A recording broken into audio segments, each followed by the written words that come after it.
Trop de cartouches, tue la cartouche, surtout quand on n'y connaît rien. Les V1, les V2, les M+, les M2, les M-Power, les Cheyenne, il y en a trop, vous y comprenez rien. Et là, ITC, il nous rebalance ça, la suprême. Tu reçois le petit prospectus. Moi, tu te dis ça va, il y a 10 références, mais il y a tout le dos. Des traceuses en X-Long Taper, en 0,20, en 0,25, en 0,30, en 0,35 X-Long Taper. Il y a du super X-Long Taper, du Medium Taper pour les remplisseuses en RS, des Magnum en X-Long Taper en 0,25, 0,30, 0,35. Je continue? Ouais, il y en a encore. Il y a du Magnum arrondi, du RM en X-Long Taper avec du 0,25, du 0,30, du 0,35. Donc moi, les nouveaux, je vous plains. À l'époque où on a commencé, nous les anciens, on avait 3 références, donc c'était cool. Mais là, avec tout ça, vraiment pas simple. Bon, allez, on va faire le tour et on va regarder qu'est-ce que c'est que tout ça.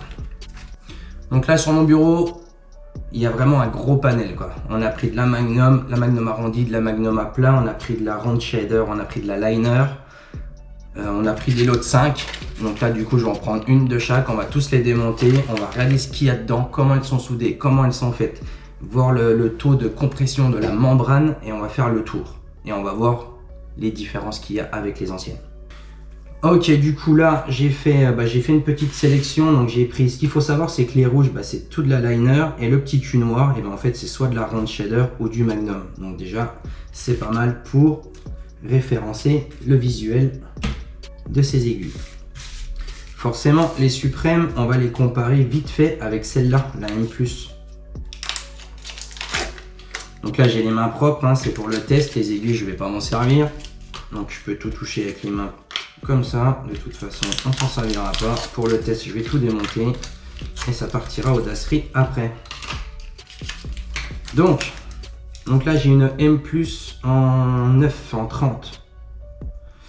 Donc là j'ai une 30 en 7 X-Long Taper. Donc là on a pratiquement le même système avec le petit embout en silicone. Après moi je tatoue avec les doigts super bas sur la machine. Et du coup celle-là, je sais pas pourquoi, quand je tatoue, j'arrive à la faire sauter pendant le tatou, quoi. Et celle-là, une fois qu'elle est montée sur la bécane, impossible à faire sauter, quoi. Donc déjà, super point positif. Après, voilà, c'est pas parce que je dis que celles-là, elles sautent qu'elles sont pas bien. Moi, je tatoue avec les doigts très bas sur ma machine. Donc encore une fois, c'est du cas par cas, quoi. Mais celle-là, super référence, hein.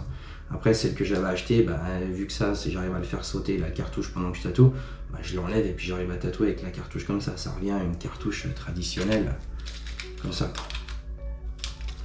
Voilà, petite parenthèse avec la M+, qui reste une super référence. Donc voilà, petit topo sur le manchon. Et puis, je peux te dire qu'elle tienne bien celle-là. Pareil, le manchon, là, il est peut-être un peu plus souple là, sur les suprêmes, quoi.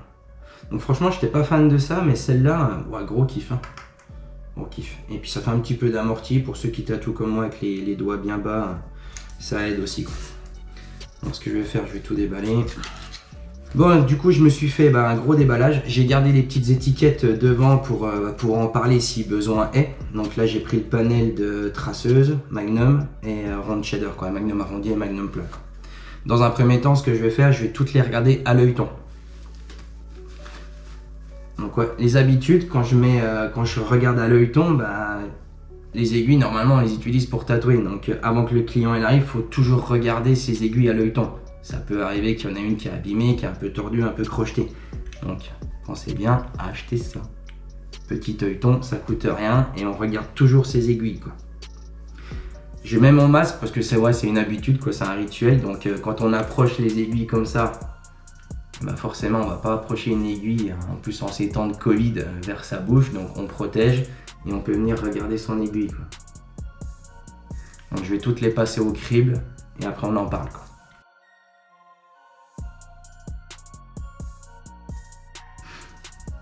Ouais, et putain, elles sont belles les aiguilles, elles sont vraiment bien soudées, la soudure est nickel, elle est propre, il n'y a pas un trait dessus, elle est nette, quoi. Les aiguilles, rien à dire aussi. Donc ouais, très belle qualité d'ouvrage, encore une fois, on monte d'une gamme. Par contre là j'ai une 0,20 je crois, et elles sont vraiment ultra fines. Donc là, attention avec celle-là, hein, ça cisaille. Pareil, les soudures, elles sont bien posées. On a une soudure qui est quand même assez loin sur les Magnum. Donc ça a beaucoup d'incidence sur la peau, tout ça aussi. Donc là, on a vraiment une très très belle gamme d'aiguilles. Contrôle qualité, ok, les aiguilles sont top, les soudures sont bien posées, il n'y a rien à signaler, il n'y en a pas une comme ça, il n'y en a pas une éclatée, il n'y en a pas une crochetée, donc là, au top déjà sur ce point-là. Deuxième chose à faire après, quand je vais prendre mes aiguilles, je vais toutes les regarder, je vais regarder le calibrage qu'elles ont et le grammage qu'elles ont.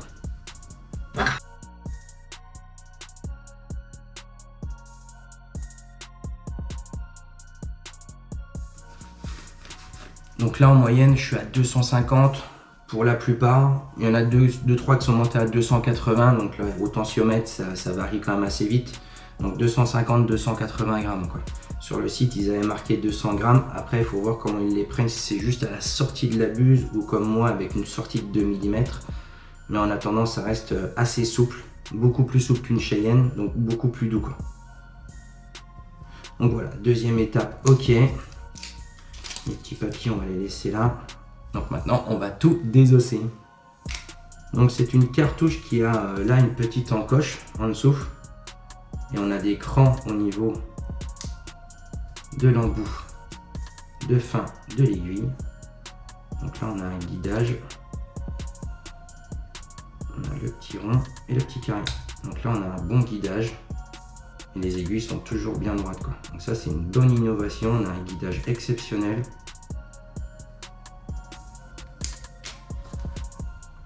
Donc c'est une membrane à 360 degrés, donc forcément on va tout vers des aiguilles comme ça. Les simples élastiques ou les membranes ouvertes sont vouées à disparaître pour l'hygiène. Là la membrane elle tient bien dedans, de toute façon elle est serrée dans le tube donc on est bon.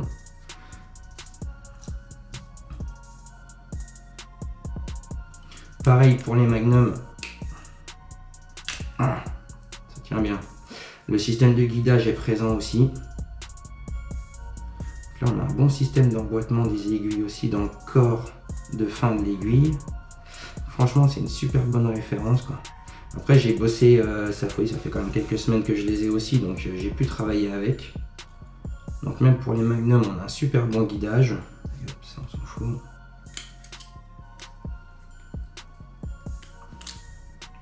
Après il y a beaucoup de choix, donc forcément il va falloir trouver les bonnes aiguilles au bon tatou, au bon endroit où l'on tatoue. Et bon après on rentre dans de la pratique, dans la théorie. Non, on est juste là pour parler des aiguilles.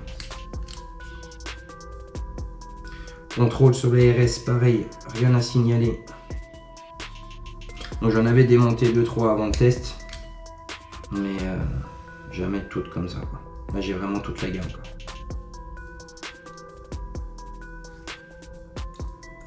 On a quand même des soudures relativement loin, donc on a une grosse incidence là-dessus quand même.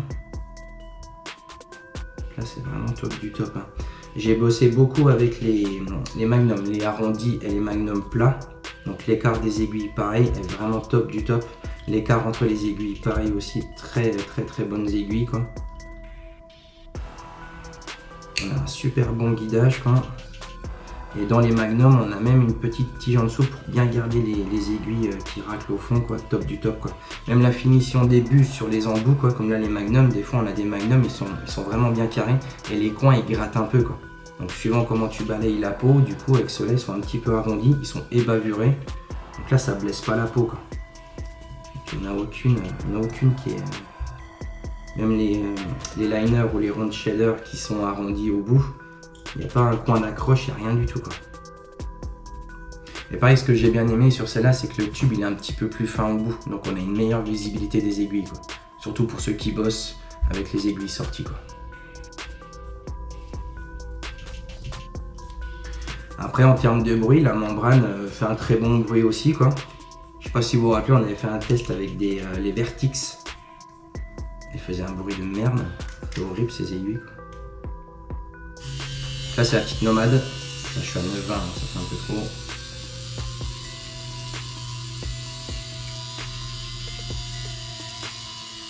super machine ça. Là, je suis environ à 2 mm de sortie d'aiguille. Donc on a un bruit super stable, super doux quoi. Non franchement c'est une super bonne référence et je pense que je vais vraiment les intégrer à ma gamme d'aiguilles. J'en suis vraiment ravi quoi. Et pareil elle force un petit peu dans les machines donc ça tient super bien quoi. Donc même si tu bosses avec les doigts comme moi très bas, même si ça bouge un peu, tu n'arriveras pas à les sortir quoi. Ça c'est très bon quoi. Petit test rapide sur les suprêmes, franchement on les conseille vraiment, ça passe le test Evo Tattoo et ça va être une gamme que, comme je vous ai dit, que je vais incorporer dans mes aiguilles. Et du coup je pense que cette gamme de suprêmes, il faudrait la mettre en comparaison avec toutes les autres, quoi. La M+, la M2, les V1, les V2, quoi. La V1 va disparaître, forcément parce qu'elles sont élastiques. Et je pense que pour faire un gros comparo, ça pourrait être cool, quoi. J'ai tout ce qu'il faut, parce que j'ai même des Cheyenne, j'ai encore des quadrons, j'ai pas mal de choses. Donc éventuellement, si ça vous intéresse que je fasse un gros comparo et que j'explique toutes les différences entre la gamme d'ITC principalement, et même en me mettre en comparaison avec d'autres marques, mettez-le nous en commentaire, n'hésitez pas. Et si on a du monde que ça motive, je le ferai, ça prend pas super longtemps et ça peut aider pas mal de personnes. Pour conclure, on a vraiment une très grosse gamme d'aiguilles. Donc ça peut contenter ceux qui font de la ligne super fine, ceux qui font du dot, ceux qui font même du handpoke, suivant l'outil que vous avez, ceux qui font de la grosse ligne, ceux qui font des gros remplissages. On a des bonnes grosses aiguilles, du bon gros magnum pour faire de la couleur, du noir, des aplats d'ombrage énormes, les magnums arrondis. Donc franchement, encore une super gamme de chez ITC. Je pense que celle-là, ça va être leur produit phare, tellement l'innovation elle est bonne, la qualité de fabrication est bonne aussi. Le petit embout là, franchement, je vous le conseille, c'est vraiment à essayer quoi. Franchement, c'est top. Et ouais, il y a encore une grosse gamme et rien à signaler, encore une fois quoi. Encore une belle évolution.